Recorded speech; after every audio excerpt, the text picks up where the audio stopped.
दोस्तों, जब ये नॉन कॉर्पोरेट के फाइनेंशियल बनाते हैं तो हमें डर लगता है यार अकाउंटिंग स्टैंडर्ड्स का क्या। तो कई सारे accounting standards in non corporate पे एप्लीकेबल ही नहीं है। हमारे अकाउंटिंग स्टैंडर्ड की एप्लीकेबिलिटी नॉन एप्लीकेबिलिटी ये डिसाइड होगी कि वो एंटिटी एमएसएमई है या नहीं है। कई सारे अकाउंटिंग स्टैंडर्ड्स एमएसएमई पे एप्लीकेबल ही नहीं है, जैसे कैश फ्लो स्टेटमेंट ये एमएसएमई के ऊपर एप्लीकेबल ही नहीं है, सेगमेंट रिपोर्टिंग ये एमएसएमई पे एप्लीकेबल नहीं है। वैसे ही रिलेटेड पार्टी में भी अगर 50 करोड़ से कम टर्नओवर या 10 करोड़ से कम बोरोइंग्स हैं तो आपको रिलेटेड पार्टी की इंफॉर्मेशन भी नए नॉन कॉर्पोरेट फाइनेंशियल में देने की आवश्यकता नहीं है, क्योंकि ये अकाउंटिंग स्टैंडर्ड ही इसके ऊपर एप्लीकेबल ही नहीं है।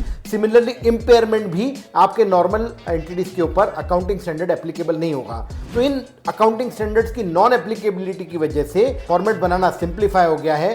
वैसे ही डेफर्ड टैक्स का जो अकाउंटिंग है हमारा, करंट टैक्स की जानकारी देनी है, पर डेफर्ड टैक्स की वर्किंग जो है 50 करोड़ से कम वाले केस में करने की कोई आवश्यकता नहीं है। तो नया फॉर्मेट सरल है, बस समझने की देर है।